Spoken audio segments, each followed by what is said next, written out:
Okay, students. So today's in this lecture we are completed two long question answers. जैसे कि पिछले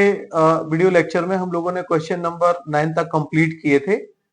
अभी सबसे पहले हम लोग क्वेश्चन नंबर 11 पहले डिस्कस करेंगे, फिर देन क्वेश्चन नंबर 10 को डिस्कस करेंगे।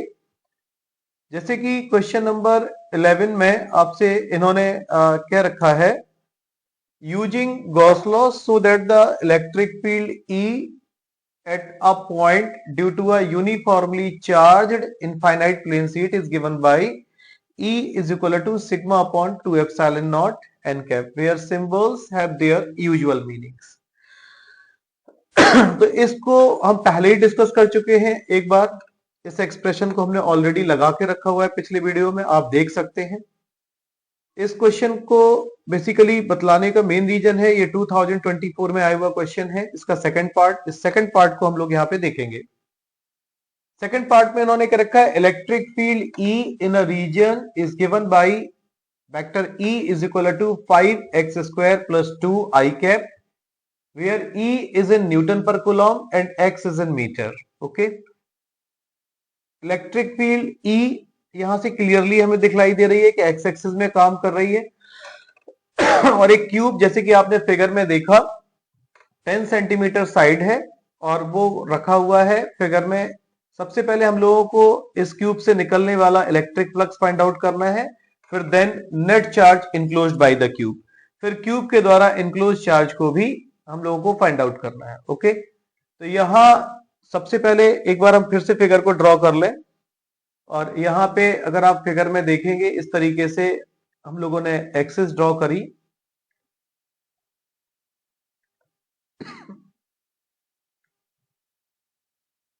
और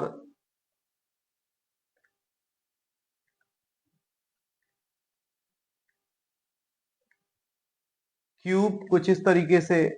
यहां पर है।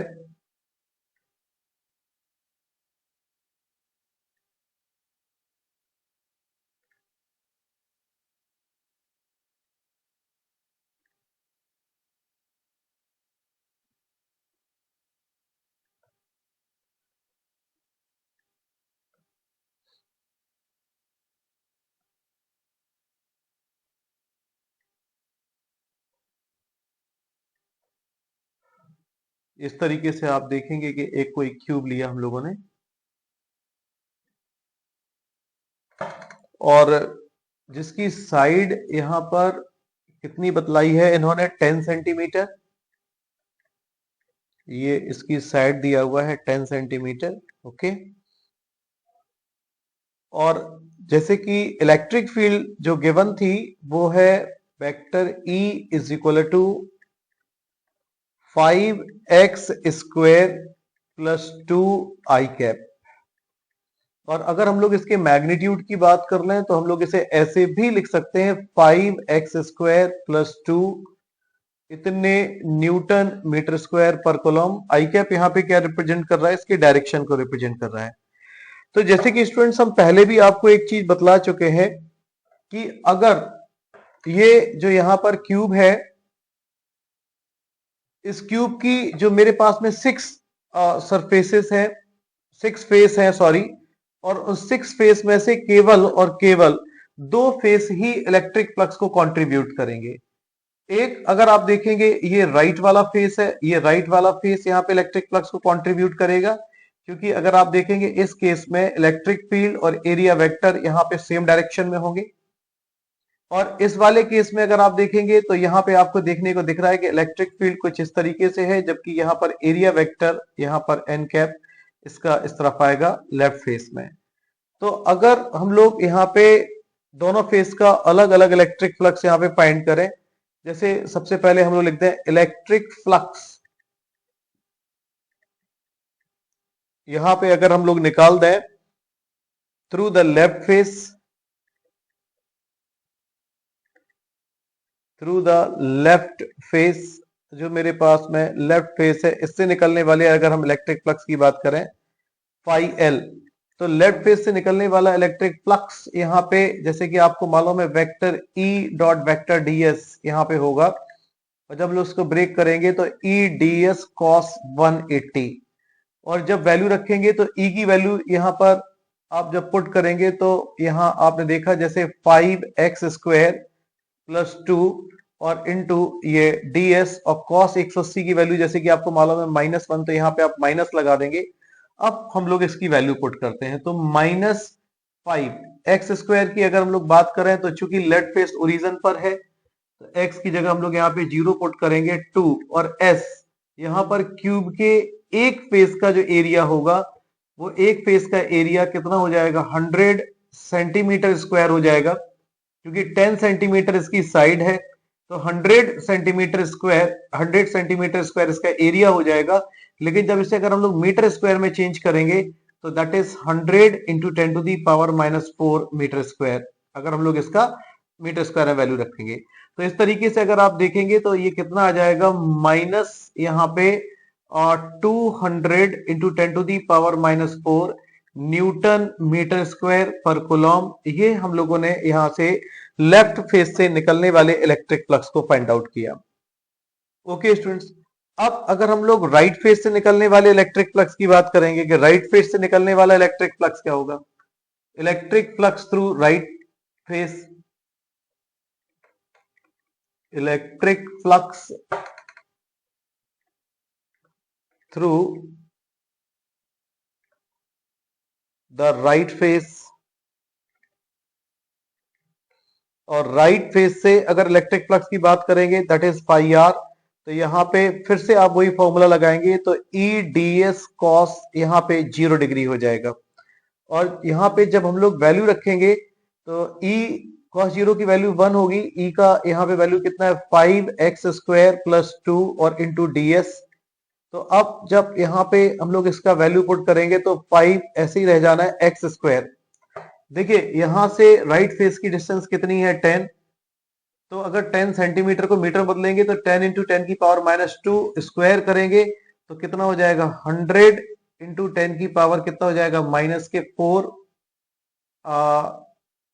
यहाँ पे हो जाएगा 100 इंटू 10⁻⁻4 x² की वैल्यू और प्लस 2 ऐसे ही रहेगा। और यहाँ पे अगर आप देखेंगे ds, अगर हम लोग इसके एरिया की बात करें तो वो फिर से अगर आप देखेंगे 100 इंटू 10 टू दी पावर कितना हो जाएगा -4। तो यहाँ स्टूडेंट्स जब हम लोग इसको सॉल्व करेंगे, इनको देखेंगे इसकी वैल्यू, तो यहाँ अगर आप देखेंगे ये 2 पॉइंट मल्टीप्लाई कराएंगे ये कितना हो जाएगा 2.500, ये 500 हो जाएगा। 500 इंटू 10⁻⁻4 है। जैसे मान लीजिए आपने देखा, इसको हम लोग लिख सकते हैं अभी 500 इंटू 10⁻⁻4 और प्लस यहाँ पे कितना हो जाएगा 2 और ये इंटू कितना हो जाएगा 100 इंटू 10 की पावर कितना -4। तो अभी हम थोड़ा सा इसको सिंप्लीफाई करें कुछ इस तरीके से, अगर आप देखें तो इसे हम लोग लिख सकते हैं 2, ये 500 है तो 1 2 3 और एक और पॉइंट लगाएंगे तो हम इसे लिख सकते हैं 0.0, यहाँ पे हम लिख सकते हैं 5 और प्लस 2 और इंटू 100 इंटू 10⁻⁻4, तो हम लोग इसको कह सकते हैं 2.05 इंटू 100 इंटू 10⁻⁻4।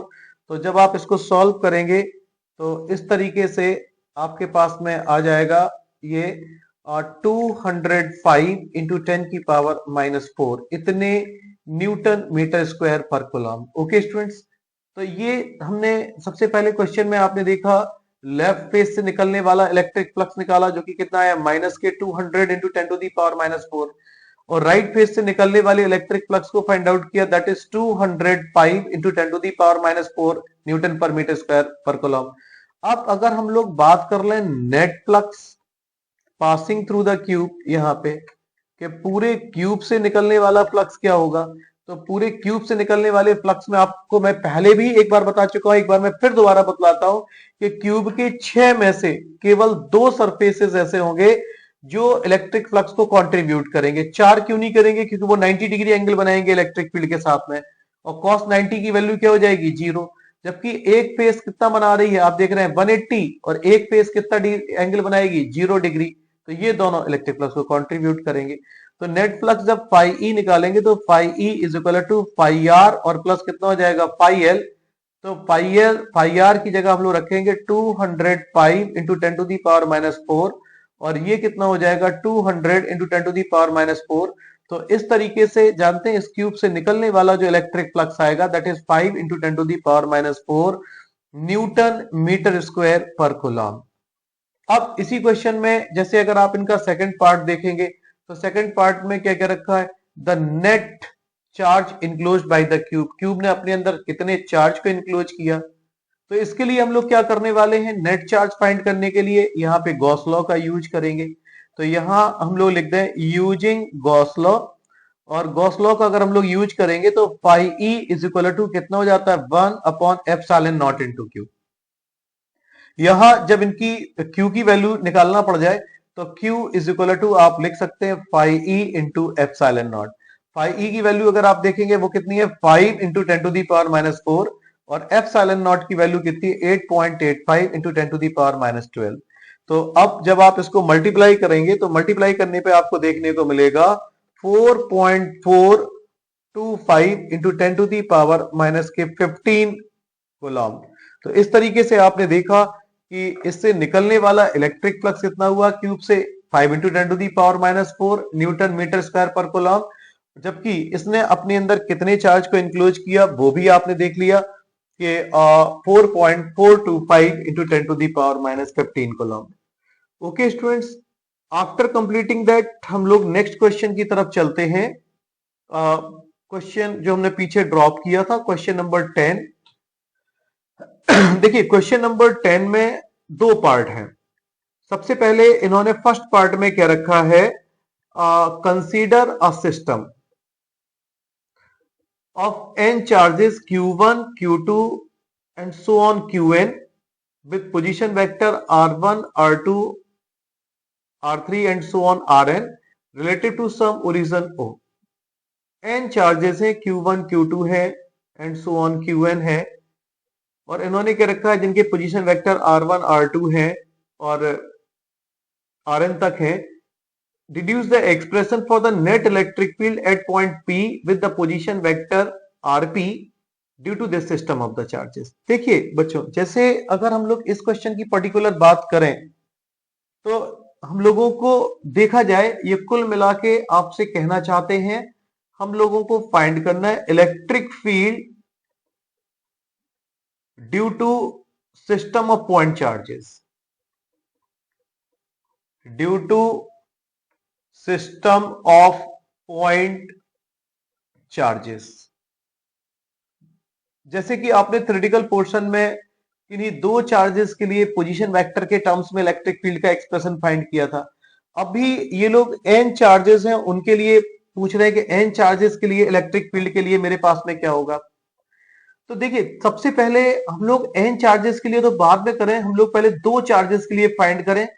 फिर वहीं पे एक सिमेट्री लगा के हम लोग n चार्जेस के लिए पूरे सिस्टम के लिए हम लोग इसकी वैल्यू को फाइंड कर सकते हैं। जैसे बताएं ये x एक्सिस है, ये y एक्सिस है। मान लेते हैं यहां पर हम लोगों ने एक कोई चार्ज क्या लिया q1 इस तरीके से, जिसका पोजीशन वेक्टर अगर हम लोग देख लें इस q1 चार्ज का यहां पे कुछ इस तरीके से ले लेते हैं, ये इसका पोजीशन वेक्टर हम लोग दिखलाते हैं दैट इज r1। और एक कोई हम दूसरा चार्ज ले लें, यहां पर इस तरीके से हम लोगों ने देखा q2 चार्ज ले लें और इस q2 चार्ज का पोजीशन वेक्टर यहां पे इस तरीके से हम लोग देख लें दैट इज r2। यहां पर ये आपने देखा इसका पोजीशन वेक्टर कितना है r2 है। ओके, और यहां पर मैं आपको एक चीज बतला दूं कि ये कोई पॉइंट हमने P ले लिया, जैसे ये कोई पॉइंट P जहां पर हम लोगों को पूरा एक्सप्रेशन फाइंड करना था, तो इस पॉइंट P को हम लोगों ने ऐसे लिया और जिसका पोजीशन वेक्टर बकायदा उन्होंने दिया है यहां पर, और उसको इन्होंने क्या बतलाया है RP, ये पॉइंट P। ओके, तो सबसे पहले हम लोग लेट करेंगे कि इस P पॉइंट पर एक कोई टेस्ट चार्ज Q0 रखा हुआ है। ओके स्टूडेंट्स, तो P पॉइंट पर जैसे मान लीजिए आपने लेट किया कि कोई टेस्ट चार्ज Q0 रखा हुआ है इस तरीके से, तो यहां पर आपको एक चीज देखने को मिलेगी कि पॉइंट पी पर जो टेस्ट चार्ज रखा हुआ है क्यू नॉट, तो इस क्यू नॉट पर लगने वाला फोर्स क्या होगा, Q1 की वजह से इस क्यू नॉट पर लगने वाला फोर्स क्या होगा। तो हम लोग यहां पे लिख सकते हैं अकॉर्डिंग टू कूलॉम्स लॉ,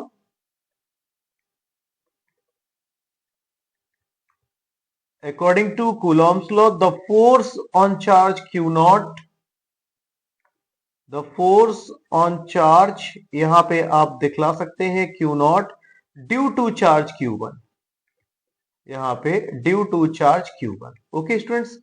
तो यहां आपने देखा कि Q1 की वजह से इस Q naught पे जो लगने वाला फोर्स होगा वो क्या होगा, F1 is equal to 1/4 pi epsilon naught. Q1 Q2 होता है तो Q1 की जगह Q1, Q2 की जगह Q नॉट, और F1 से अगर आप ध्यान से देखें ये जो मेरे पास डिस्टेंस होगी दैट इज यहां पर हम लोग लिख सकते हैं, आप देखेंगे R1 P वेक्टर यहां पे, और ये पोजीशन वेक्टर मेरे पास में अगर हम लोग देखेंगे तो वो R2 P मेरे पास में पोजीशन वेक्टर होगा। इस तरीके से अगर आप देखेंगे तो एक चीज मैं आपको बताऊं, यहां पर आपको मालूम है बहुत अच्छे से कि F1 equal to 1/4 pi epsilon naught Q1 Q2, यहां पर F1 के जो डायरेक्शन में यूनिट वेक्टर होगा वो मेरे पास में होगा R1 P यूनिट वेक्टर, और नीचे हम लोग यहां पे लिख सकते हैं R1 P का होल स्क्वायर, यहां पे इस तरीके से R1 P के मैग्नीट्यूड का होल स्क्वायर। ओके स्टूडेंट्स, तो अगर हम चाहें यहां पर ये फोर्स हम लोगों ने फाइंड कर लिया, अब इस पॉइंट पर अगर हमें फोर्स पता है तो हम लोग इलेक्ट्रिक फील्ड तो फाइंड कर ही सकते हैं। तो अगर हम लोग बात करते हैं electric field at point P due to the charge Q1, electric field at point P due to charge Q1, जो Q1 चार्ज है उसकी वजह से अगर हम लोग इलेक्ट्रिक फील्ड की बात करें तो electric field E1 is equal to magnitude of vector F1 और अपॉन नीचे कितना हो जाएगा Q नॉट। तो यहां पे जब हम लोग इसको Q नॉट से डिवाइड करेंगे तो इस तरीके से आपको इलेक्ट्रिक फील्ड का जो फॉर्मूला देखने को मिलेगा that is 1/4 pi epsilon naught Q1 upon R1 P का स्क्वायर और into R1 P unit vector हम लोग यहाँ पे देख सकते हैं। तो आपने देखा कि Q1 चार्ज की वजह से यहां पर अगर इलेक्ट्रिक फील्ड यहाँ पे हम लोग देख लें तो Q1 चार्ज की वजह से अगर इलेक्ट्रिक फील्ड E1 का डायरेक्शन अलोंग द लाइन आपको पता होती है इलेक्ट्रिक फील्ड का डायरेक्शन E1 इधर होगा, और Q2 चार्ज की वजह से इलेक्ट्रिक फील्ड E2 अगर आप देखेंगे इस तरीके से होगा, और E1 और E2 का जो रिजल्टेंट होगा स्टूडेंट्स वो आप देखेंगे वो मेरे पास में इधर आएगा। ये रिजल्टेंट E1 और E2 का हम लोग ये फाइंड कर सकते हैं। वेक्टर फॉर्म में देखेंगे तो आपको पता है E1 vector plus E2 vector, तो ये हम लोगों ने E1 की वैल्यू निकाल ली। अब सिमिलरली इसी तरीके से अगर हम लोग E2 की वैल्यू निकालें, यहां पे अगर हम लोग बात कर लें सिमिलरली E2 की वैल्यू निकालें, E2 की वैल्यू कहां से आ रही है, Q2 चार्ज की वजह से पॉइंट P पर हम लोग इसकी E2 की वैल्यू फाइंड करें तो E2 की वैल्यू हम लोग यहाँ पे इस तरीके से डायरेक्टली शो कर सकते हैं that is 1/4 pi epsilon not Q2 upon, बस यहाँ पे अब क्या हो जाएगा R2 P स्क्वायर, और यहाँ पे कितना हो जाएगा R2 P cap. Okay students, तो इस तरीके से हमने दो चार्जेस की वजह से निकाला। अगर हम लोग लिखते हैं कि पॉइंट P पर यहाँ पे नेट इलेक्ट्रिक फील्ड पूरे सिस्टम की वजह से क्या होगा, तो यहाँ पे अगर हम लिख दें electric field at point P due to system of charges, due to system of n charges, n charges के लिए अगर हम लोगों को करना था तो n चार्जेस के लिए जब हम लोग देखेंगे तो मैग्नीट्यूड ऑफ पहले देख लेते हैं E1 vector equal to E1 vector plus E2 vector plus so on, यहाँ पे हम लोग क्या लिख सकते हैं En वेक्टर तक। तो स्टूडेंट्स आप सभी लोग देख रहे हैं कि 1/4 पाई सब में होगा एप्सिलॉन नॉट, उसे हम लोग कॉमन ले सकते हैं। E1 वेक्टर के लिए यहां पर क्या लिखोगे Q1 upon R1 P square और इंटू R1 P का क्या हो जाएगा कैप, प्लस E2 के लिए Q2 upon R2 P square और इंटू कितना हो जाएगा R2 P कैप, और प्लस यहाँ पे सो ऑन, यहाँ पे अगर आप देखेंगे Qn अपॉन ये कितना हो जाएगा Rnp स्क्वायर और इनटू Rnp यहाँ पे क्या हो जाएगा कैप। और अगर हम लोग इसको असेंबल करके सिग्मा के फॉर्म में लिखें तो आपको एक चीज देखने को मिलेगी, that is 1/4 pi epsilon not sigma. यहाँ पे I इज इक्वल टू 1 से लेकर n तक, यहाँ पे आप लिख सकते हैं QI अपॉन यहाँ पे आप लिख सकते हैं RIP स्क्वायर और इनटू RIP कैप। तो इस तरीके से स्टूडेंट्स हम लोगों ने n चार्जेस के लिए इलेक्ट्रिक फील्ड के लिए एक्सप्रेशन फाइंड आउट किया। ओके, इस क्वेश्चन को करने के बाद में अभी आप देखेंगे इसी क्वेश्चन में एक और पार्ट है। इस क्वेश्चन में अभी आप देखेंगे एक और पार्ट है, सेकंड पार्ट इसका हम लोग और समझ लें। इसमें इन्होंने क्या रखा, 3 point electric charges plus Q each are kept at the vertex of an equilateral triangle of side A. Determine the magnitude and sign of the charge to be kept at the centroid of the triangle so that the charges at the vertex remain in equilibrium. 3 charges हैं हमारे पास में, figure से आप थोड़ा समझ लें तो ज्यादा अच्छा होगा। यहाँ पे आपने देखा 3 चार्जेस हैं जो एक इक्विलेटरल ट्रायंगल पर इस तरीके से अरेंज है। ये कोई पॉइंट हम ए यहाँ पे ले लेते हैं, बी एंड सी, और तीनों प्लस क्यू चार्ज है। यहां पर भी आप देखेंगे प्लस क्यू चार्ज है, यहां पर भी प्लस क्यू चार्ज है और यहां पर भी प्लस क्यू चार्ज है। ओके, और इस इक्विलेटरल ट्रायंगल की जो साइड है वो हमारे पास में क्या है, इस तरीके से आपने देखा ए है। इन्होंने क्वेश्चन में क्या रखा है, 3 पॉइंट चार्जेस है plus Q each are kept at the vertex of an equilateral triangle of side A. Determine the magnitude and sign of the charge to be kept at the centroid of the triangle so that the charges at the vertex remain in the equilibrium. यहां पे आपने देखा कि बदलाव इसके centroid पर, यहां पे इस तरीके से हम लोग देख लें, इसके सेंट्रोइड पर यानी कि यहां पर हम कितना चार्ज रखें। जैसे अगर ये सेंट्रोइड है यहां पर, तो इन्होंने क्या रखा है कि बताओ हम इसके सेंट्रोइड पर कितना चार्ज रखें कि ये पूरा इक्विलिब्रियम में हो। तो देखिए स्टूडेंट, सबसे पहले हम लोग बात कर लें कि जैसे ये जो प्लस क्यू चार्ज है इस पर कितने फोर्स काम करेंगे। ये जो ए पे चार्ज रखा हुआ है इस पर 2 फोर्स काम करेंगे। एक बी पे जो मेरे पास में है चार्ज, इसकी वजह से इस पे फोर्स काम करेगा, और आपको पता है बी पे ये चार्ज प्लस का है तो इस पे जो लगने वाला फोर्स होगा उसका डायरेक्शन यहाँ पे कैसा होगा, अबे इस तरीके से अगर आप देखेंगे अलोंग द लाइन होगा। थोड़ा सा समझ लें इस चीज को हम लोग कि अगर ये अलोंग द लाइन होगा और अवे, तो इस तरीके से हम लोग दिखा सकते हैं कि भैया ये यहाँ पे F1 इसकी वजह से जो लगने वाला फोर्स होगा F1 वो इधर होगा। ओके, तो सबसे पहले जब ये F1 है तो हम लोग इसके मैग्नीट्यूड को फाइंड कर लें। यहाँ पे लिखते हैं force on charge A due to charge at B, due to charge at B, मतलब बी पे जो चार्ज है उसकी वजह से ए पे जो चार्ज है उस पर लगने वाले फोर्स को फाइंड करेंगे। तो आपने बहुत अच्छे से मालूम है, दैट इज हम लोग यहाँ पे वेक्टर के फॉर्म में निकालेंगे तो हमें डायरेक्शन लेना पड़ेगा, और मैग्नीट्यूड निकालेंगे तो F1 is equal to 1/4 pi epsilon naught Q1 Q2, और दोनों ही Q है तो Q1 इंटू Q2 क्या हो जाएगा Q स्क्वायर, और साइड यहाँ पे कितना दिया गया इसका A स्क्वायर। इसी तरीके से ये जो C पे चार्ज रखा हुआ है इसकी वजह से A पे लगने वाला फोर्स, तो यहां हम एक लिख देते हैं force on charge A due to charge, यहां पे लिख देते हैं एट C। जो चार्ज C है इसकी वजह से A पे लगने वाले फोर्स को बात करें तो ये F2 इज इक्वल टू, अगर आप देखेंगे वो क्या हो जाएगा 1/4 पाई एप्सिलॉन नॉट, ये भी होगा Q square upon A square. और स्टूडेंट्स इसका जो डायरेक्शन होगा वो अलोंग द लाइन, आपको मालूम है ये इस तरफ F2 यहाँ पे इस तरीके से काम करेगा, ये आपने देखा F2 फोर्स काम करेगा। अब F1 और F2 का जब अगर हमें रिजल्ट निकालना पड़ जाए तो F1 और F2 का रिजल्टेंट हमारे पास में कुछ ये आएगा यहाँ पे अगर आप देखेंगे, और F1 और F2 का जो रिजल्टेंट अगर हमें FR फाइंड करना है तो आपको मालूम है ये एंगल हमारे पास में कितना बन के आएगा, दैट इज 60 डिग्री यहाँ पे एंगल आ जाएगा हमारे पास।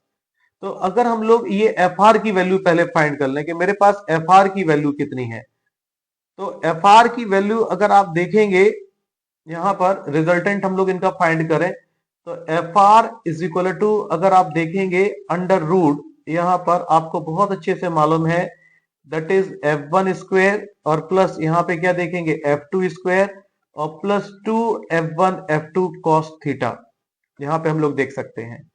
और यहां अगर आप देखेंगे एफ वन स्क्वेयर यानी कि इसको हम लोग वैल्यू सॉल्व करेंगे 1/4 पाई एप्सिलॉन नॉट, यहाँ पे आप देखेंगे चलिए मैं एक बार थोड़ा सा लिख देता हूं 1/4 pi epsilon naught Q square upon ए स्क्वायर होल स्क्वायर और plus 1/4 pi epsilon naught Q square upon ए square whole square F two. और स्टूडेंट्स यहाँ पे अगर आप देखेंगे, यहाँ पे आप देखेंगे तो 2f1 f2, तो 2f1 f2 दोनों ही एक साथ हैं, तो यहाँ पे हम लोग लिख देते हैं 1/4 पाई एप्सिलॉन नॉट, चूंकि क्यू स्क्वायर अपॉन ए स्क्वायर दो बार है तो इसका भी होल स्क्वायर हो जाएगा, और cos 60, यहाँ पे cos 60 की वैल्यू जैसे आप रखेंगे ये कितना हो जाएगा 1/2, तो यहाँ ये पूरा अंडर रूट में है, ये थोड़ा सा ध्यान दीजिएगा, यहाँ पे 1/2 तो 2 से 2 कैंसिल हो जाएगा। तो इस तरीके से अगर हम लोग देखें तो ये मेरे पास में इनका जो रिजल्टेंट आएगा वो आएगा √3 1/4 pi epsilon naught Q square upon ए स्क्वायर। और ये भी मैं बता दूं कि ये कहां काम करेगा, जैसे ये यहां पर जी है अलोंग जीए ही काम करेगा, बट लेकिन कहां काम करेगा बाहर की तरफ। तो यहां पर हमें एक तीसरा चार्ज इन्होंने क्या रखा कि सेंटर पर हम कितना और किस नेचर का चार्ज रखें, तो हम लोग लेट कर लेते हैं कि भैया कितना, यानी कि क्यू चार्ज रख लेते हैं। और वो भी कैसा, अगर ये नेगेटिव चार्ज होगा आप देखेंगे तो इसकी वजह से डायरेक्शन कैसा होगा इसका, हमारे पास में इसके अपोजिट डायरेक्शन में काम करेगा, तो हमारे पास में ये इक्विलिब्रियम में आएगा। ओके स्टूडेंट्स, तो इस कंडीशन में अगर हम लोग बात कर लें इन इक्विलिब्रियम कंडीशन में ये जो हमारे पास में रिजल्टेंट फोर्स है √3 जिसकी वैल्यू आई है 1/4 pi epsilon naught Q square upon A square is equal to, वो किसके इक्वल होगा, वो ये जो रिजल्टेंट फोर्स मेरे पास, ये जो चार्ज प्लस क्यू है जो इसकी वजह से इस पे लगेगा उस पे हमारे पास में आएगा। तो जब हम लोग यहाँ पे इसकी वैल्यू रखें तो वो मेरे पास में वैल्यू कितनी आ जाएगी, अगर हम लोग सॉल्व करें, क्योंकि हमने उस पे माइनस साइन लिया हुआ है तो या तो अभी माइनस लेके कर लो, ठीक है, क्योंकि हमने वो माइनस का क्यू दिखलाया है, तो 1/4 pi epsilon naught Q1 Q2 यहाँ पे, तो Q1 Q2, Q1 की जगह हम लोग Q रखेंगे और Q2 की जगह ये अपॉन आर स्क्वायर, आर कितना है हमारे पास में a/√3, सेंट्रॉइड की जो डिस्टेंस होगी वो a/√3 होगी, और a/√3 का अगर हम लोग स्क्वायर करेंगे तो a/√3 का स्क्वायर हो जाएगा a स्क्वायर अपॉन 3, तो ये 3 कहां चला जाएगा इस तरीके से ऊपर, तो 1/4 पाई एप्सिलॉन नॉट से ये आप देखेंगे कैंसिल हो जाएगा। दूसरा अगर आप देखेंगे यहाँ पर ए स्क्वायर से ए स्क्वायर कैंसिल होते हुए देखेंगे आप, एक क्यू से आपको क्यू कैंसिल होते हुए दिखाई देगा, तो यहां जब आप देखेंगे तो आपके पास में Q इज इक्वल टू यहाँ पे √3, यहाँ पे अगर आप देखेंगे इंटू Q और अपॉन -3 आएगा, √3 से ऊपर नीचे अगर हम लोग मल्टीप्लाई डिवाइड कराएंगे तो आप देखेंगे Q is equal to -Q upon √3। इतना चार्ज हम लोग अगर सेंट्रॉइड पे रखते हैं तो ये इक्विलिब्रियम में होगा। ओके स्टूडेंट्स, तो इस क्वेश्चन के साथ में हमने अपने सारे लॉन्ग क्वेश्चन आंसर को कंप्लीट किया प्रैक्टिस सीट में जो प्रीवियस ईयर का था। नेक्स्ट वीडियो में हम कुछ केस बेस्ड स्टडी और एक्सरसाइज रीजन को डिस्कस करेंगे। Okay then, good night.